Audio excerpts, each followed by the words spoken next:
चलिए तो बच्चा लोग अभी तो आप लोग जान ही रहे हैं अभी का सिचुएशन क्या है। और अभी हमारे पास अलग तरह का चैलेंज है इस कोविड का। तो हर चीज़ डेली नया नया रिस्ट्रिक्शन आ रहा है और ज़रूरी है कि इस नए रिस्ट्रिक्शन के साथ हम लोग भी रहना सीख लें, है ना। बहुत जगह क्लास आपका ऑफलाइन शायद शुरू होगा और अगर होगा तो हम लोग भी ऑफलाइन स्टार्ट करेंगे, बट अगर नहीं हुआ बाकी जगह तो हम लोग भी ऑनलाइन ही चलेंगे। और चूंकि फिजिक्स के क्लास में ऑनलाइन जब हम अपने लैपटॉप से क्लास कर रहे हैं तो उसका एफिशिएंसी बहुत डाउन हो जाता है ना, उतना एफिशिएंट वो नहीं हो रहा। इसलिए हम ऐसा डिसाइड किए हैं कि जब भी जो फिजिक्स का जो कुछ भी टॉपिक्स होगा उसको इसी तरीके से वीडियो बनाकर आपके सामने डालेंगे ताकि जो प्रॉब्लम्स हैं वो थोड़ा सा कम हो जाए। ठीक है, चलिए हमने इलेक्ट्रिक फील्ड का बात कर लिया था, इलेक्ट्रिक फील्ड इंटेंसिटी का बात कर लिया था।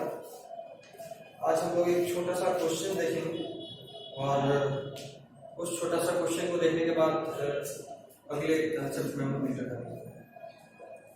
देखो, इलेक्ट्रिक फील्ड इंटेंसिटी क्या होता है ये आप सब लोग जान चुके हो। किसी एक पॉइंट चार्ज की वजह से किसी दूसरे पॉइंट पे जो इलेक्ट्रिक फील्ड होता है उसको बोलते हैं इलेक्ट्रिक फील्ड इंटेंसिटी, है ना। स्ट्रेंथ ऑफ इलेक्ट्रिक फील्ड, जैसे मान लो वापस एक बार समझा रहा हूं, एक कोई पॉइंट है P, इस पॉइंट पे प्लस Q चार्ज है। इस प्लस Q चार्ज की वजह से उससे R डिस्टेंस के दूरी पे एक और कोई पॉइंट है A, इस चार्ज की वजह से यहाँ पे कुछ इलेक्ट्रिक फील्ड होगा। तो इस चार्ज की वजह से R डिस्टेंस दूरी पे जो इलेक्ट्रिक फील्ड होगा उसका इंटेंसिटी, उसका स्ट्रेंथ कितना है, उसी को बोलते हैं electric field intensity at point A due to charge Q। वापस लिखता हूं, electric field intensity at point A due to charge plus Q। Electric field intensity या और से बोलो तो strength, electric field strength at point A due to charge Q। देख लो, चार्ज Q से R डिस्टेंस दूरी कोई पॉइंट A पे इलेक्ट्रिक फील्ड का जो स्ट्रेंथ है उसी को बोलेंगे electric field intensity at point A due to charge plus Q। खैर ये तो इलेक्ट्रिक फील्ड इंटेंसिटी का हम बात की, बट अभी यहाँ एक क्वेश्चन है और जो क्वेश्चन है वो बहुत ज्यादा इंपॉर्टेंट नहीं है, लेकिन हाँ मॉडल अगर आया तो ठीक वही आएगा, नहीं तो नहीं आएगा, ऐसा क्वेश्चन।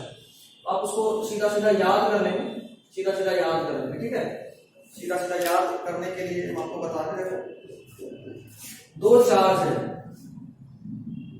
दो चार्ज प्लस Q और प्लस Q। देखो दोनों पॉजिटिव या दोनों नेगेटिव, दोनों सेम चार्ज, बीच का डिस्टेंस को हम मान रहे हैं 2L, जान उसकी 2L माने ताकि इसका जो हाफ हो ना वो क्या हो जाए। अगर आप पूरे को 2L मान रहे हो तो उसके हाफ को आपको क्या मानना पड़ेगा। देखो उसके हाफ को आप क्या मानोगे, L, हाफ को क्या मानोगे L। और इस दूरी की वजह से मतलब ये जो है, देखो यहां से एकदम हाफ पे, मिड वे पे, x डिस्टेंस के दूरी पे कोई पॉइंट है P।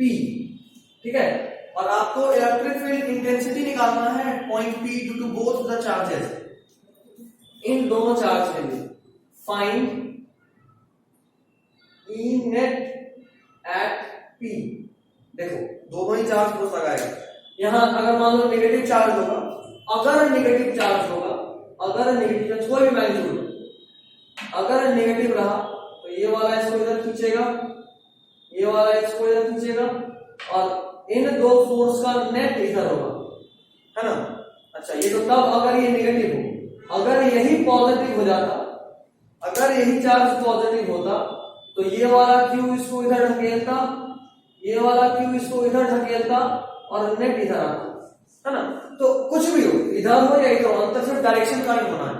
और उस वक्त जो E नेट आएगा इन दोनों चार्ज की वजह से उसका वैल्यू होगा 2kqx, E net 2kqx by x square plus l square whole का पावर 3/2। फटाफट से लिखिए ये ई नेट का वैल्यू। इस पॉइंट पे जो ई नेट आएगा, देखो दोनों पॉजिटिव है, तब जो ई नेट आएगा उसका वैल्यू है 2kqx by x square plus l square whole का पावर 3/2। ये ई नेट आएगा।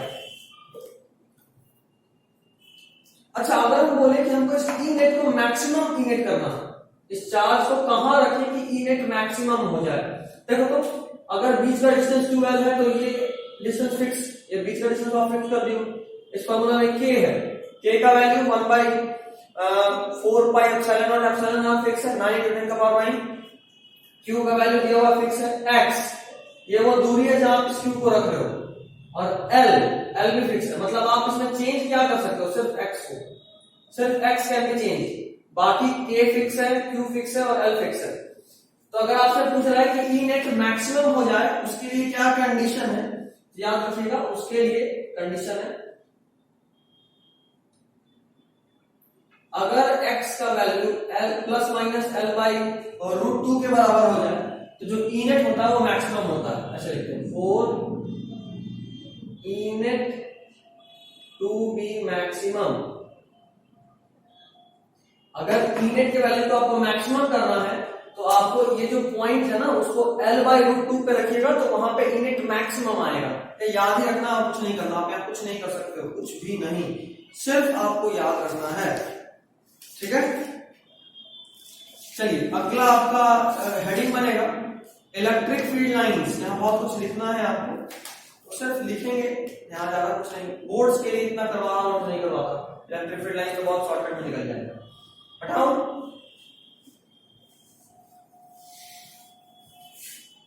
ई नेट का formula 2kqx by x square plus l square whole का पावर 3/2, और ई नेट मैक्सिमम हो जाए उसके लिए आपको एक्स का वैल्यू क्या चाहिए, प्लस माइनस l/√2।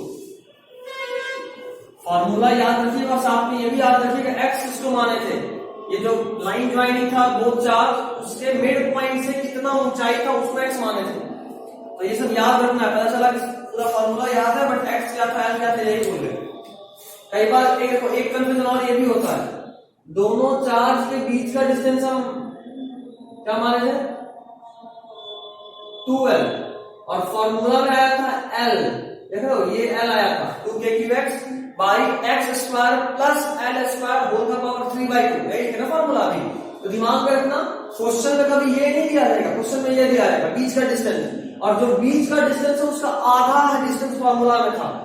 दोनों चार्ज के बीच का डिस्टेंस 2l है ना, फॉर्मूला क्या था 2kqx x square plus l square whole का पावर 3/2। ये कैसे लिया और क्यों लिए, क्योंकि ये l आप लिए हो ना, ये लिया क्या, बीच का जो डिस्टेंस था दोनों चार्ज के बीच में उसका हाफ। तो अगर मान लो क्वेश्चन में यही दिया था आपको l, क्वेश्चन बोलता है कि दो चार्ज है, दोनों एक दूसरे से l दूरी पे है, तो फॉर्मूला में आप यहाँ l पुट करते नहीं, तब फॉर्मूला में आप पुट करते, देखो ये l होना तो ये l/2 हो जाता, तो यहाँ फॉर्मूला में आप पुट करते l/2 का होल। समझ गए बात, ये भी बहुत गलती होता है, बहुत गलती होता है, तो सिंपल है बट ध्यान रखिए। Next heading is electric field lines. Electric field lines, electric field lines. देखिए, an electric field line is an imaginary line,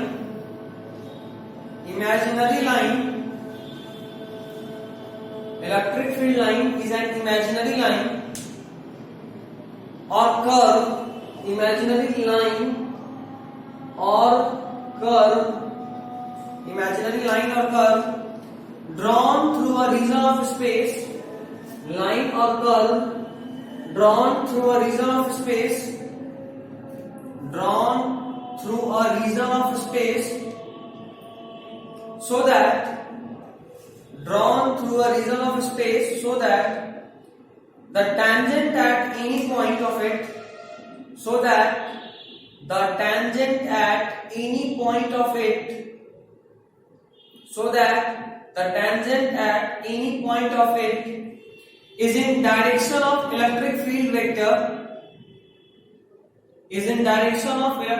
vector at that point, so that the tangent at any point of it is in the direction of electric field vector at that point.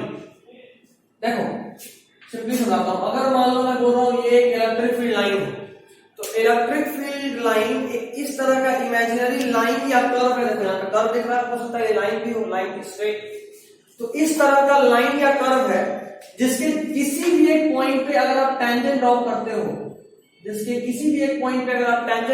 हो, तो वो tangent उस point पे, मान लो ये point है, इस point पे आपने टेंजेंट ड्रॉ किया, तो ये टेंजेंट इस पॉइंट पे इलेक्ट्रिक फील्ड का डायरेक्शन बताए। इलेक्ट्रिक फील्ड लाइन, ये है electric field line.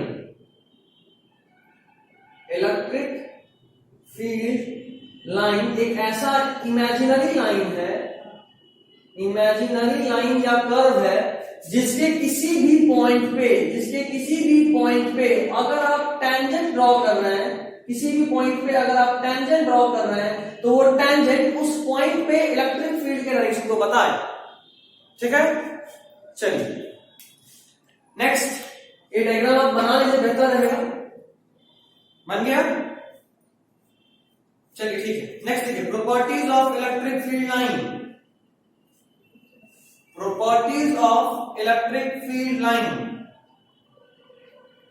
First property, the field line of an isolated positive charge,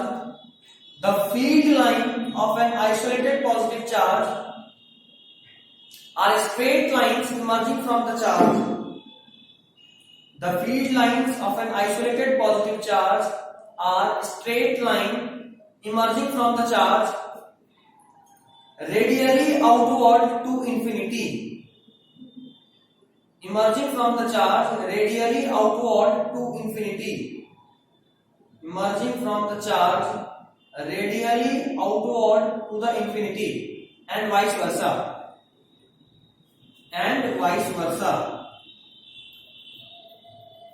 ठीक है, देखो वाइस वर्सा बहुत काम आसान कर देता है, हम लोग उसी को यूज करते हैं। देखो अगर कोई पॉजिटिव चार्ज है तो याद रखिएगा पॉजिटिव चार्ज से इलेक्ट्रिक फील्ड लाइन हमेशा निकलता है। देखो पॉजिटिव चार्ज से इलेक्ट्रिक फील्ड लाइन हमेशा निकलता है, और अगर नेगेटिव चार्ज होता, अगर यही नेगेटिव चार्ज होता तो इलेक्ट्रिक फील्ड लाइन इसमें इंटर करता, दोनों आप इस पॉइंट के बाद दोनों डायग्राम को बनाइए। ठीक है, नेक्स्ट पॉइंट,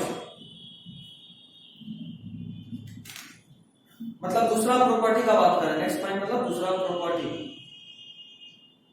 देखिए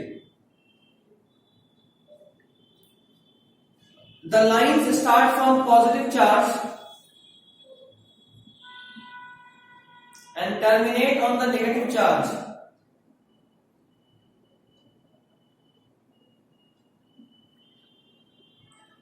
The lines start from positive charge and terminate on the negative charge. देखो ये यहां से निकला और यहां पे तो कहीं पॉजिटिव नेगेटिव आसपास नहीं दिख रहा इस चार्ज के लिए अगर बात करें तो इसका मतलब ये नहीं कि लाइन सिर्फ निकलता रहेगा, नहीं, कोई चार्ज इंफिनिटी दूरी पे नहीं होगा ना, वहां जाकर टर्मिनेट कर जाएगा, लेकिन करेगा।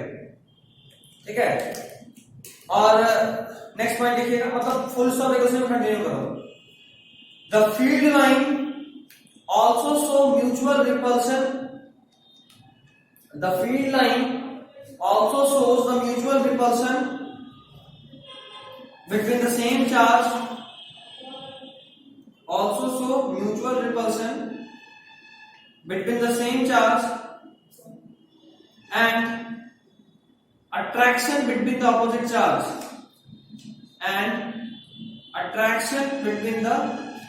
charge, ठीक है, देखो दिखाता हूं।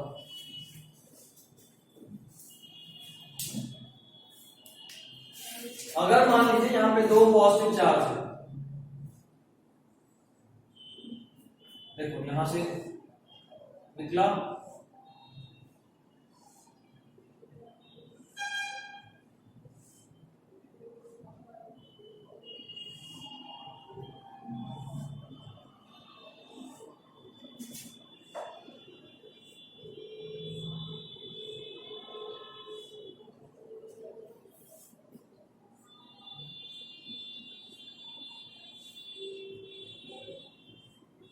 एक बार ये दोनों पॉजिटिव चार्ज आपस में एक दूसरे को रिपेल कर रहा है। देखें, एक डायग्राम आपको ये बनाना है। अगर यहीं पे हम निगेटिव कर देते इसको, तो पहले इसको पॉज करके बना लो। बन गया? चलो अभी देखो चेंज क्या है। अगर हम इसको निगेटिव कर दे तो क्या फर्क पड़ता है? देखो, इफ आई सेड कि ये नेगेटिव चार्ज है, तो देखो नेगेटिव चार्ज का भी ऐसे रिपल्सन तो होगा बिल्कुल, लेकिन फील्ड लाइन जो ड्रॉ किया वो गलत है। वो इसलिए गलत है क्योंकि नेगेटिव चार्ज पे फील्ड लाइन इमर्ज नहीं होता है, टर्मिनेट होता है।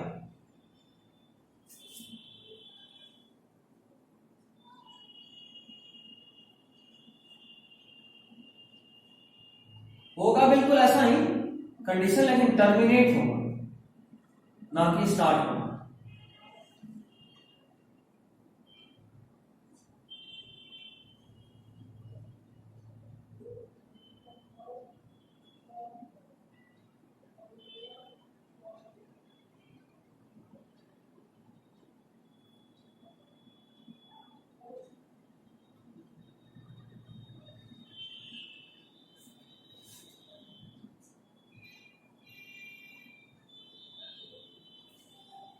देखो रिपल्सन अभी भी है, रिपल्सन दिख रहा है, बट डायरेक्शन ऑपोजिट हो गया। इस बात का खास ध्यान रखिएगा, ठीक है। और ये तो हम दोनों के जो ड्रॉ किए वो रिपल्सन का किए। अट्रैक्शन भी तो होता है, और जब अट्रैक्शन होता है तब क्या होता है वो दिखाता हूं। हटाओ,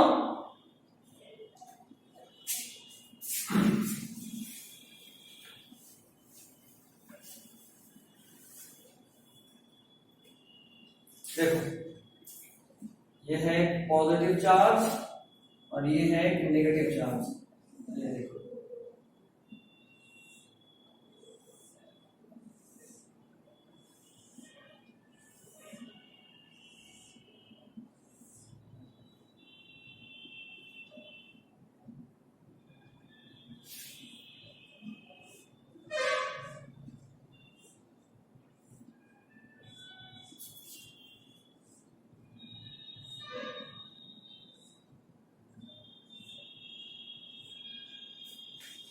देखो ये है अट्रैक्शन, पॉजिटिव से स्टार्ट हुआ, नेगेटिव पे टर्मिनेट हुआ, ठीक है।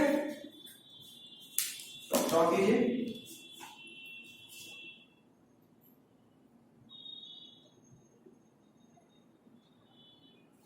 हो गया।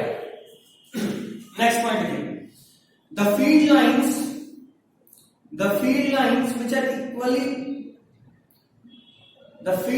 which are equally spaced and parallel to each other, the field lines which are equally spaced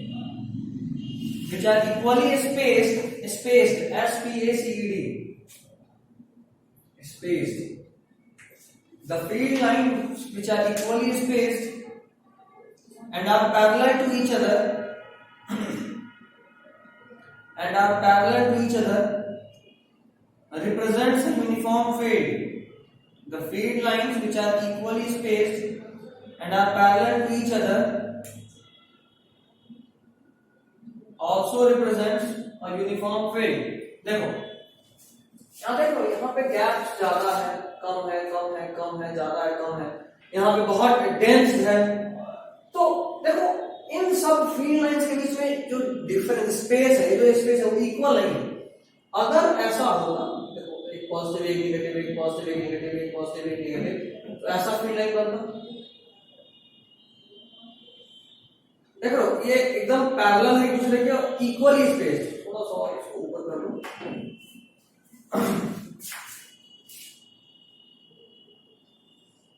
देखो पैरेलल एंड इक्वली स्पेस्ड, जब ऐसा कोई केस होता है ना, इसको हम लोग बोलते हैं यूनिफॉर्म फील्ड। क्या बोलते हैं? Uniform electric field. Uniform electric field. याद रखिएगा ये कब, when electric field lines are parallel and equally spaced, when electric field lines are parallel and equally spaced, तब उसको बोलते हैं uniform electric field. Next point, the numbers of lines, बहुत important है ये point. The number of lines originating or terminating on a charge, the number of lines originating or terminating on a charge,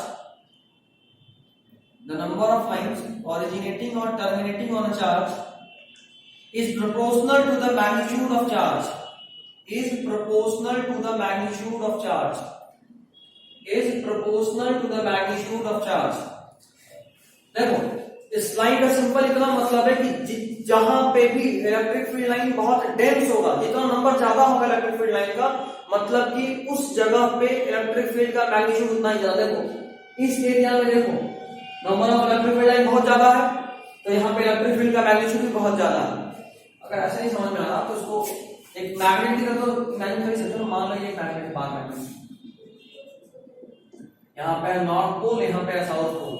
देखो north pole के पास सबसे अधिक electric field line है, तो notice करोगे कि मैग्नेट का कोना वाला पार्ट सबसे अधिक स्ट्रॉन्गर होता है, सबसे ज्यादा मैग्नेटिक होता है, क्योंकि यहाँ मैग्नेटिक फील्ड लाइन बहुत ज्यादा होता है. यहाँ पे इलेक्ट्रिक फील्ड लाइन ज्यादा है तो यहाँ पे इलेक्ट्रिक फील्ड ज्यादा है. अगर ये मैग्नेट होता, अगर ये मैग्नेट होता तो इसका ये पोल बनता नॉर्थ पोल या साउथ पोल. तो यहाँ पे भी इलेक्ट्रिक फील्ड लाइन जैसे यहाँ दी है, वहां पे magnetic field line corners present होता, वहां पे भी होता, तो पड़ेगा. और अगर मैग्नेटिक फील्ड लाइन प्रेजेंट होता तो वहां पे मैग्नेटिक फील्ड ज्यादा निकलता और वहां पे मैग्नेटिक फील्ड स्ट्रॉन्गर होता. ठीक है,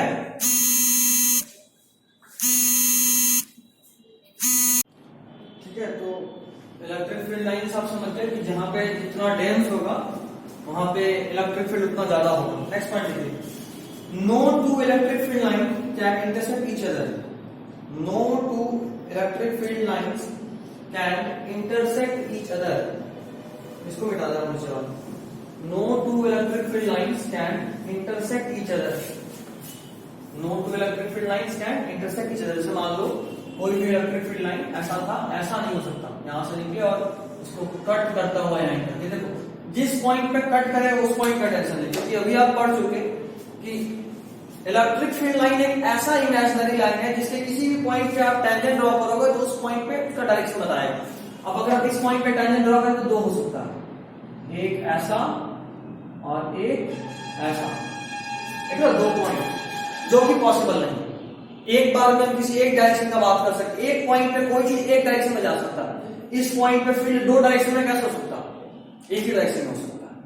ठीक है, इसलिए ये गलत है. Next, the electrostatic field lines, electrostatic field line, electric field line में बोल रहे हैं. Electrostatic field line ये भी बहुत इंपॉर्टेंट है. Do not form any closed loop. Do not form any closed loop. Electric field lines do not form any closed loop. देखो आप टेंथ में पढ़े हो, देखो यहां से निकला लाइन यहां जाकर टर्मिनेट कर गया, जबकि मैग्नेट में क्या होता है, यहां से निकला यहां टर्मिनेट किया. तो मैग्नेट के बाहर उसका डायरेक्शन नॉर्थ टू साउथ है, बट मैग्नेट के अंदर वो ऐसा होता है साउथ टू नॉर्थ डायरेक्शन में. तो magnetic field line close loop बना है, देखो शुरू किया और वहीं बंद हुआ. But electric field line do not form close loop. ये डिफरेंस याद रखिएगा, बहुत इंपॉर्टेंट है. नेक्स्ट पॉइंट,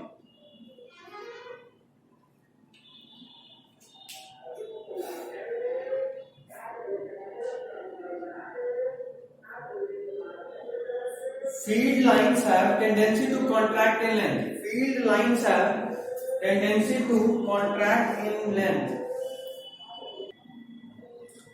ठीक है, तो magnetic field line close loop बनाता नहीं है, सॉरी बनाता है, और electric field line close loop नहीं बनाता है. नेक्स्ट पॉइंट लिखिएगा,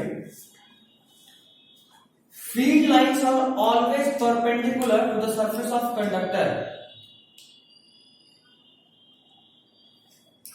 अब देखो अगर कोई कंडक्टर हो, जैसे मान लो ये एक स्फीयर है, कंडक्टर, अगर ये कंडक्टर है तो फील्ड लाइन जहां कहीं भी इंटर करेगा इसमें वो उसके सरफेस के परपेंडिकुलर होगा, वो उसके सरफेस के परपेंडिकुलर होगा। Field lines are always perpendicular to a conductor, लेकिन कंडक्टर के अंदर फील्ड लाइन नहीं होता है। इनसाइड कंडक्टर, ऐसे लिखो, इसको बना के लिख लेना, inside conductor know field line exist, know field line exist. और सोचो, इलेक्ट्रिक फील्ड लाइन किसी कंडक्टर के अंदर ही नहीं होता। इलेक्ट्रिक फील्ड लाइन किसको बताता है? इलेक्ट्रिक फील्ड को। बात की ना, जहां पे इलेक्ट्रिक फील्ड लाइन जितना ज्यादा वहां फील्ड उतना ज्यादा। यहाँ पे इलेक्ट्रिक फील्ड लाइन कंडक्टर के अंदर होता ही नहीं है।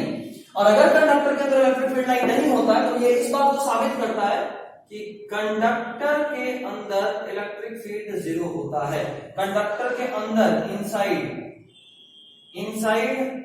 A conductor electric field zero. इसको ऐसे लिखना, पहले इनसाइड लिखना, फिर कंडक्टर इलेक्ट्रिक फील्ड जीरो। तो क्या लिखे? Field lines are always perpendicular to the surface of a conductor, but electric field inside a conductor is zero. और इसका एक और मतलब, electric field line do not exist inside a conductor. ठीक है, चलिए, तो था इलेक्ट्रिक फील्ड लाइंस के बारे में थोड़ा सा बात।